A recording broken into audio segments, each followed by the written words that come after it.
Laserburn by Bryan Ansell. This video is a few weeks too late. Unfortunately, we lost one of the OG all-time greats. Bryan Ansell passed away.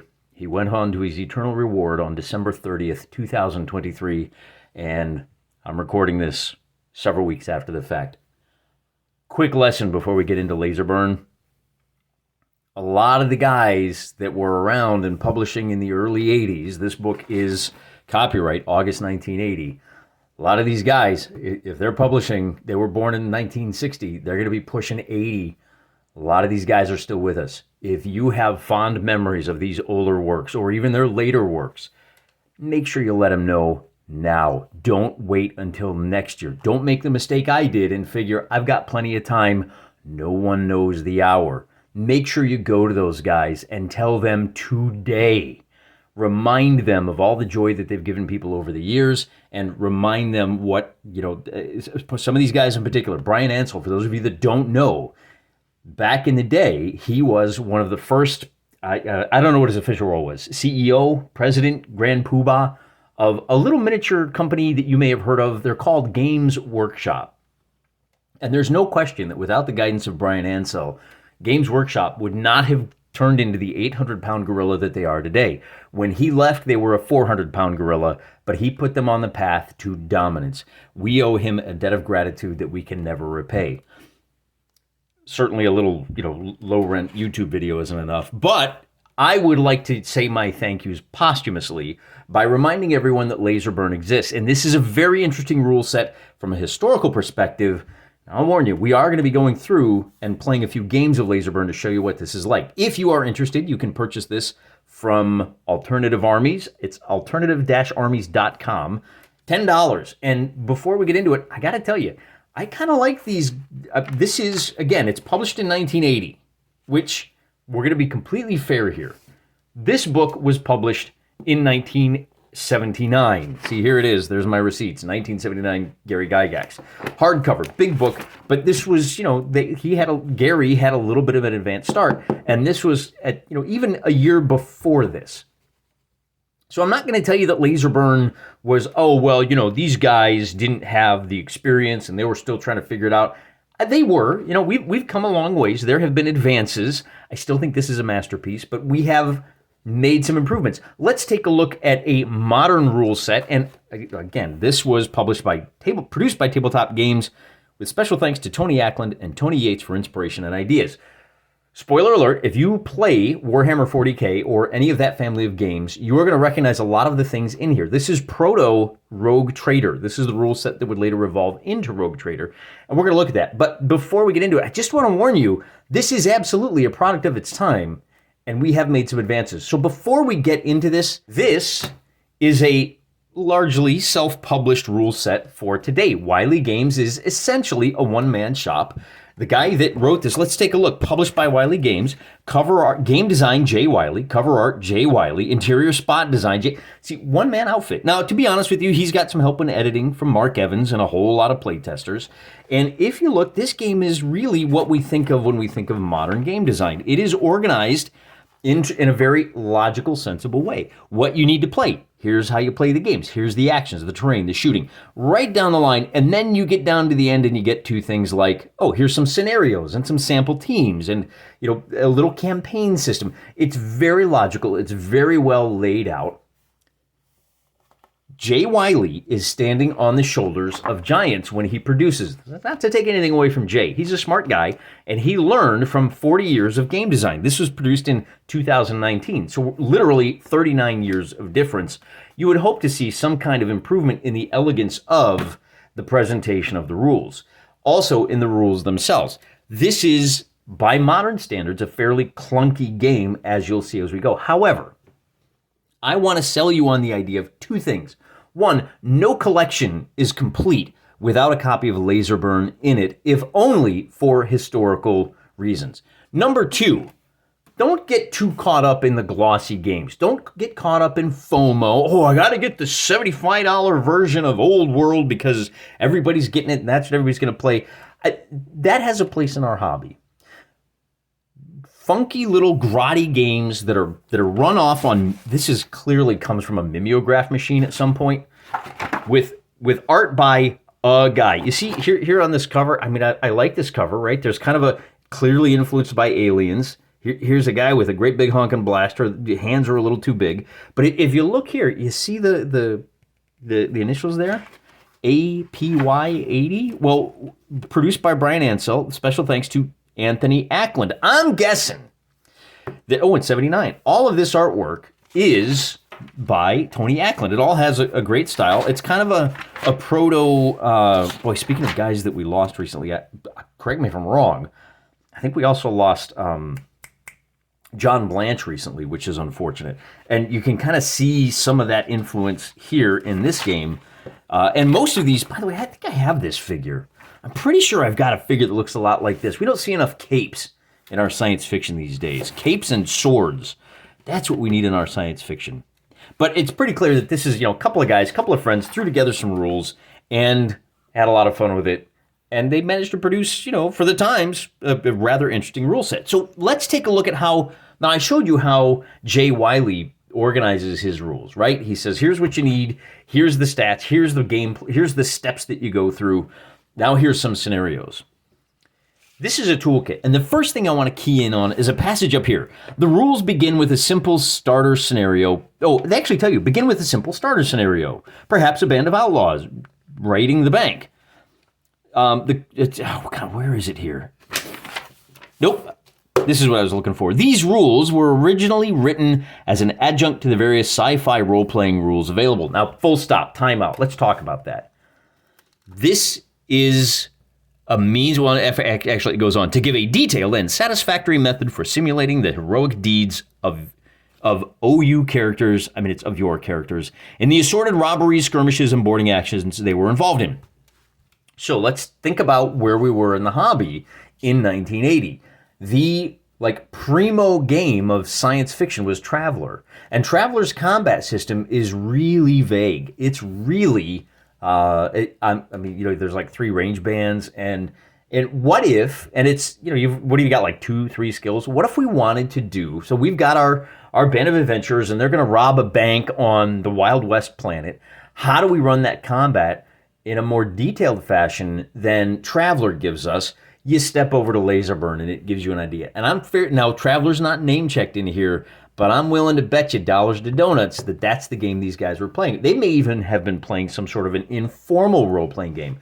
Remember when people just sat down and said, hey, let's just come up with a narrative for the role-play, and you've got a GM and maybe you have rival sides. And it even gets into that here where, you've got, and it assumes a lot of things that are not spelled out in the rules. And I think it assumes those things because that everybody knows this is how we do role-playing games, where you're the town sheriff and you're corrupt and you're taking bribes from the local mutant cattle baron, and this guy is running the townies, including the banker who's trying to split the difference. And now we've got another guy that's playing the bad guys, the outlaws on this space planet. Like Oblivion, the film, you should know what I'm talking about. Great little science fiction, Wild West, Weird West mashup. And each of these guys has their little plans, and this is very similar to what we talk about with patron play, with AD&D, looking back.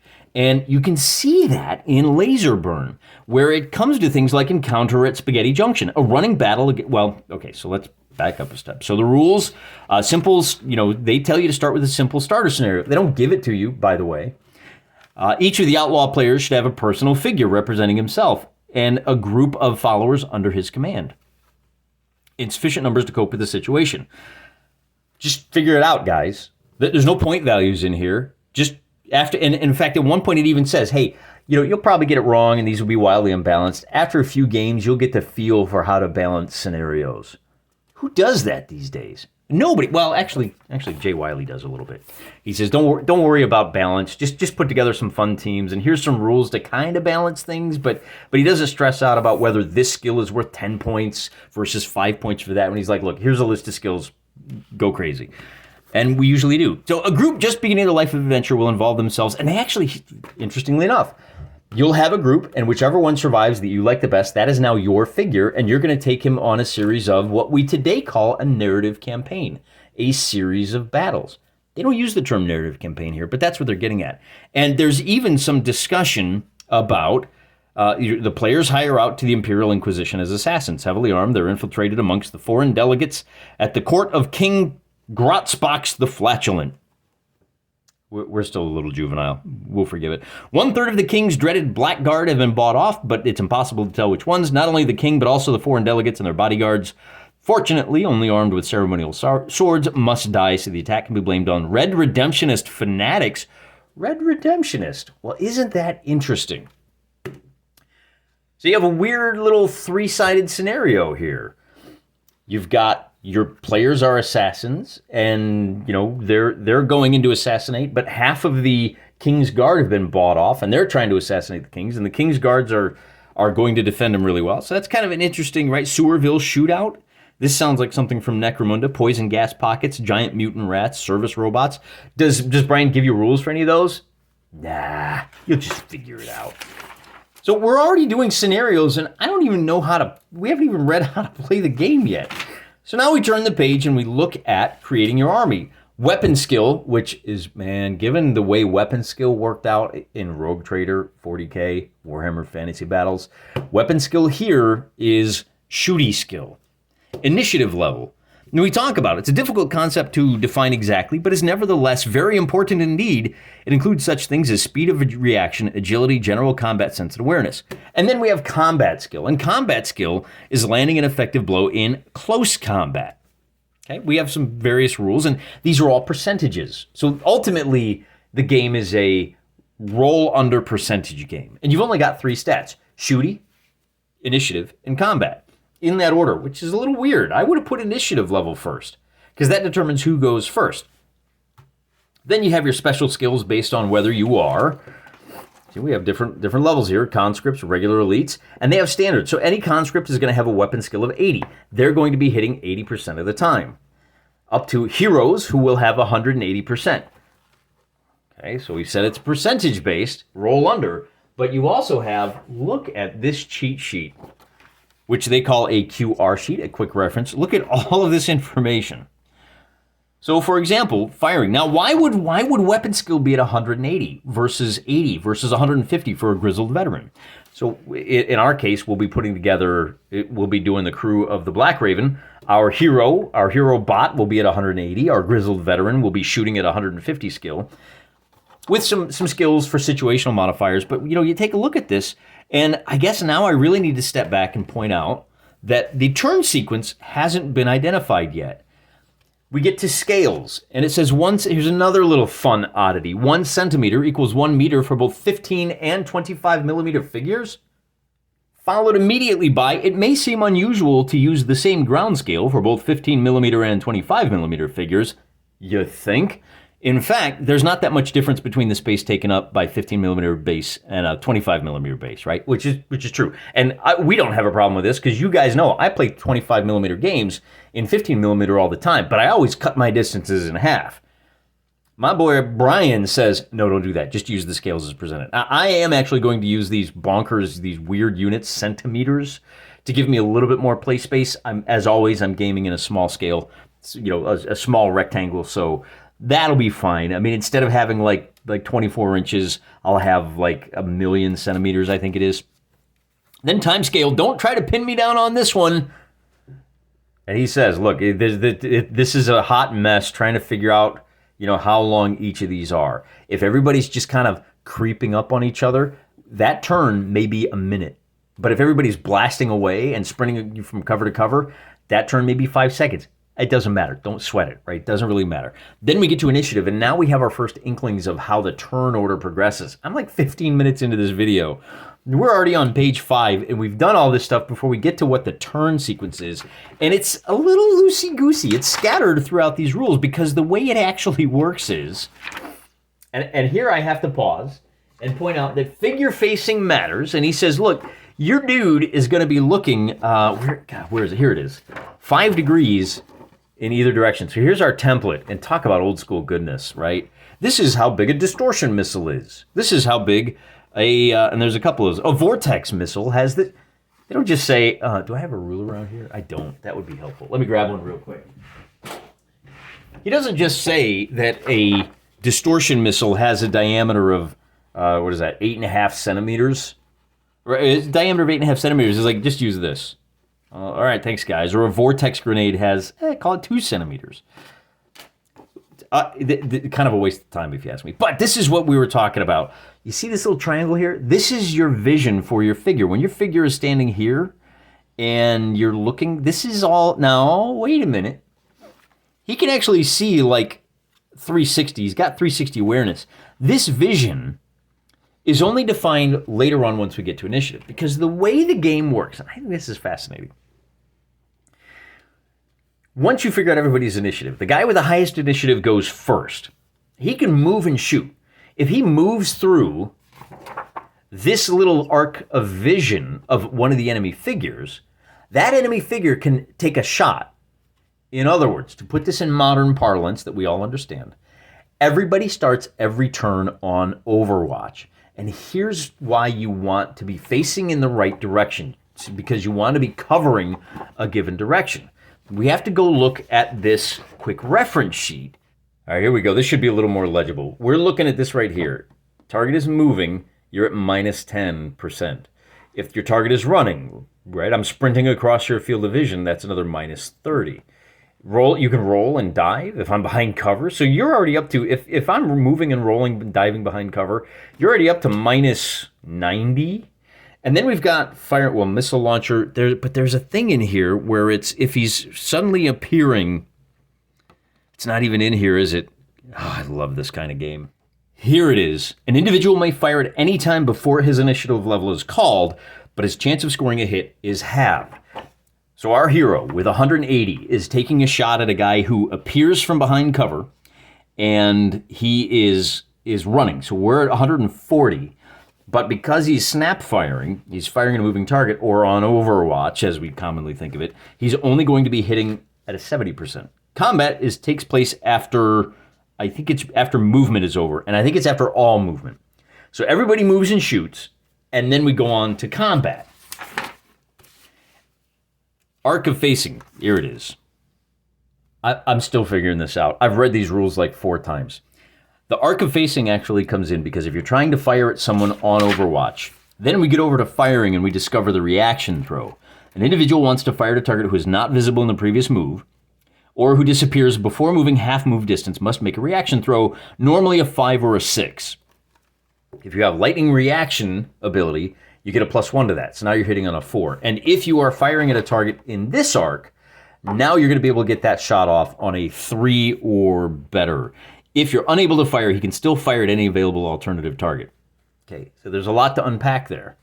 In other words, I got a figure that wants to shoot at you, and you've suddenly appeared. I have to make a reaction throw first, and if I fail that, I roll typically a 1 through 4. You were able to get away before I could draw a bead on you. I've already declared that I'm firing. Now I can fire at anybody else. If there's no other targets, my reading of this is, well, you're out of luck. All right, so let's just go back through that. The process for the game is not spelled out. Everybody moves in the order of initiative. If you have not fired, you can fire while you're moving, subject to, if you are the fire shaken, no, that's not it. If the firer is moving, maybe you don't. I'll have to go through that one more time. Ranges, and then it has ranges here, but for everybody, all weapons have the same ranges: 5, 10, 20, 50 meters. I should also point out, as far as movement goes, everybody moves 10 meters, 10 centimeters. They run at 20, they crawl at 3, and they dive at 5 meters. Oh, then we get to, here we go, actions. What can you do in your turn? Well, it takes a third of a move. Well, why would you say a third of a move? Why wouldn't you just say, for the price of, it says no more than a single shot may be fired. No actions other than firing may be made while running. Oh, okay. So it takes a third of a move to kneel from standing. So I take it to mean if I kneel from standing and I'm walking, then I can, a third of my 10-meter movement, i.e., I can only move a third. Thanks for that. Normally, I'd be able to move 10 meters and walking, but if I was kneeling, I would only be able to move 66 millimeters. Okay. But if I'm running, well, I can run 20 meters, except because I had to get up from kneeling, it's going to cost me 6.6 centimeters, and I can only really run 14.4 across the table. And you can, let's see, there's something else in here, taking out a grenade. If you have to rest a weapon, if you have to draw a weapon, that costs 33. So if I'm walking and I draw and I fire, then that's I can only move 3.3 centimeters and draw and fire. That's my turn. So we do have kind of a weird action economy that, again, it's a little clunky, but I think it'll work just fine. I haven't played the game. I'm not willing to commit to that. We're going to have to experiment. Hand-to-hand combat is very simple. Both combatants roll a D100 and add their combat factor. Again, I'll remind you, if we go back to this page, typical combat skill is going to be something along between 40 and 100. We do have these variables here, but we'll get to that in a minute. So you roll a percentile, add your combat score, and then add your combat factors. If I'm trying to fire a handgun in combat, I can add 20 that's pretty good. But if I'm using a sword, I can add an additional 100. You'd rather use a sword in combat. We've got bare fists are actually stink in combat. If you're trying to punch a guy instead of using a knife, that's a 100-point swing. Knives are 70, bare hands is 30. Winner of the preceding combat round. If you land a solid blow, then on the next round, you're at plus 40. These all stack. If you are diving into combat, if you're running, you get a plus 20. Actually, a little charge bonus. If your opponent is using a power glove, not only is he adding 60, but you're at minus 30. Captain Nintendo is crazy bonkers good. All right, so what happens then? And if you want to fire at your combat, you have to state your intention before the throw is made. The throw is then halved. If he's the winner, he may fire one shot. Which throws halved? The combat throw or the shooty throw? Attempting to fire a handgun gives you so I don't understand. I'd have to play to figure that out. Firing in close combat, and then we get into, if you want to shoot into combat, yeah, go crazy. Oh, look, go crazy, but be aware that you're as likely to shoot your friend as your target. So if it's a friend of the enemy and you shoot, figure out whether or not you hit. And then, it's 50-50, divvied up as follows. Firing weapons are devastating, and then we talk about, so the reaction throw, if you throw double, the shot has missed its intended target. So again, you are trying to roll under, figure out all your modifiers, roll under. If you throw double, in other words, an 11, 22, 33, automatically miss. Every shot has a 2% chance of hitting its target, so if you get into the negatives, you at least have a 1 in 50 chance of landing a lucky shot. Don't worry about that. Hit location. To see where the victim of a successful shot is hit, roll a percentile dice. Oh, full rules only. Wait a minute. There's basic rules and full rules? Where did it say that before? It really didn't. There's just a whole bunch of rules. And then later on we get to, well, hey, if you want to play a more complicated version. Where are we at here? Stray shots. Trace the path of any shot fired. Each individual within 1.5 meters, 1.5 meters, I assume that means 15 millimeters of the line of flight has a 2% chance of being hit by each shot, including the target. Well, okay, so that's your 2%. If 10 shots are fired fully automatic, okay. Well, we also have dreadnoughts. If the target's hit, or the shot is stopped by armor, there is a chance of being forced to duck back or dive to cover. Okay, right, so we have our roll to hit, roll for the hit location, roll to see if the guy ducks back, and then we finally get to weapon damage. Wait, full rules only. Well, that's crazy. We've got rules for blinded individuals. When a hit is scored on a weapon, if your weapon is damaged. Have we even figured out what happens when you get hit by weapons? Not yet, because it depends on which weapon we're talking about. Needle weapons, hand flamers, all of these things have very different sorts of damage that they do, and it even depends on like armor penetration, because now we get into the fact that you've got dreadnought armor, you've got power armor.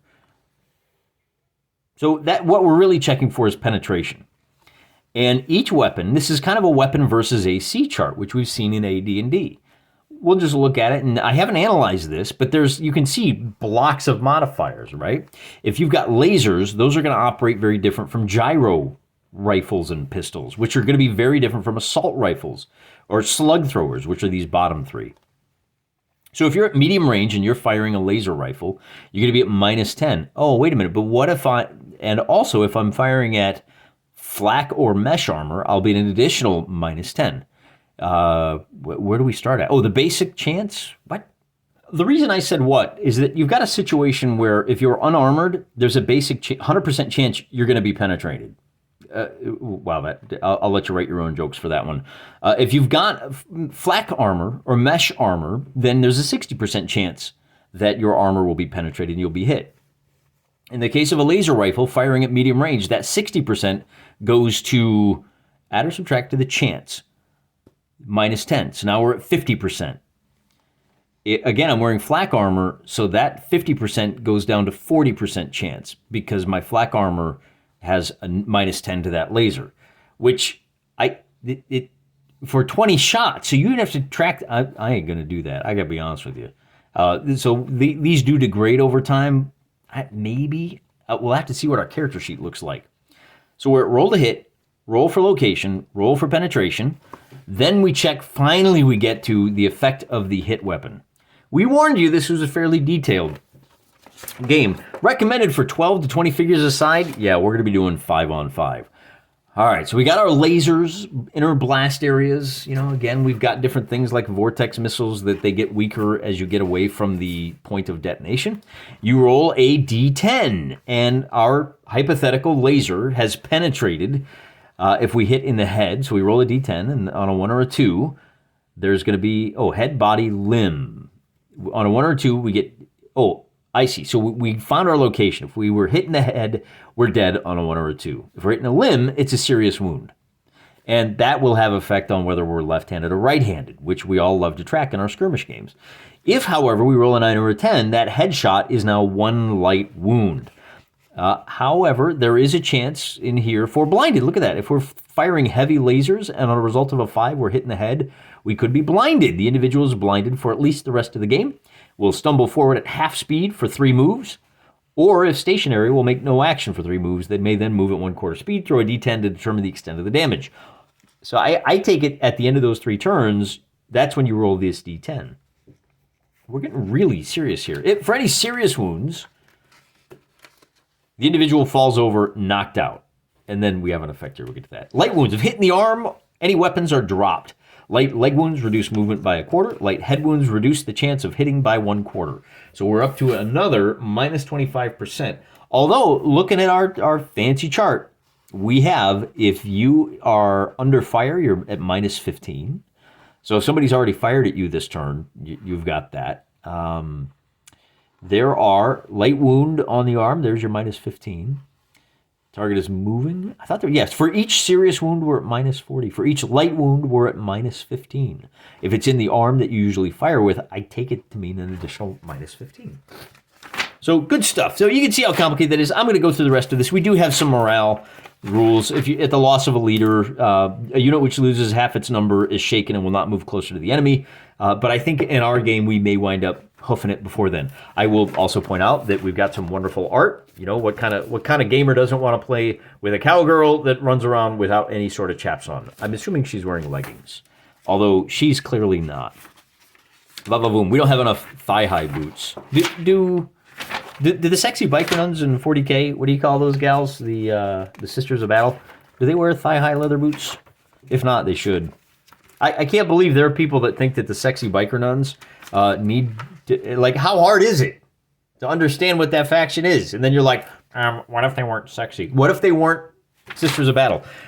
I want to go through, we got some transport, we got some experience rules in here, but that's all stuff that is fairly and skills, but that's all the kind of stuff we know and love. Nothing really particularly different there. We have some drugs, just say no kids. maybe in your rules. Steam. Here's what, by the way, this first drug is called cringe. There's one for Nancy Reagan. Cringe. Drugs are cringe. It banishes the individual's personality. Appropriate. And with it, any initiative or concern, it becomes an automaton. It causes the cringer to black out for a few minutes. When he comes around, he'll be docile. Oh, and then you can just give him orders. Attack those people in brown with your sword. It turns them into a vegetable, basically. So then we have simplified rules. Wait a minute. What? What? I thought we were doing the simplified rules, except for those areas where we had for full game only. Well, kind of. If you want a more rapid game or the numbers of figures involved is large, ignore the rules marked full game only, and movement and firing can only be taken at the point on an individual's initiative level is called. So, in other words, we're just abandoning the Overwatch. Initiative level modifiers, if you're wearing light armor, your initiative goes down. Dreadnought armor, it's -10. And serious wounds always disabled. Light wounds have no effect except 3 light wounds. Then that individual is disabled. So in other words, serious wounds, you just take the figure off. If I've got 50 guys, if I've got 5 squads, on a serious wound, just take the figure out. On 3 light wounds, that's where we take a figure out. So we get to track wounds because that makes everything simpler. Now for the good stuff. Here, I saved the best for last. The background. And here's where we really see the roots, the primordial ooze of what we think of as the 40K universe. A real must for a fully enjoyable series of games is a historical background to act as a backdrop and source of ideas for scenarios. Historical background.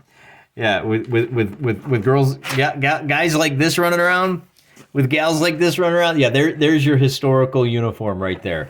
We should be so lucky to live in that historical.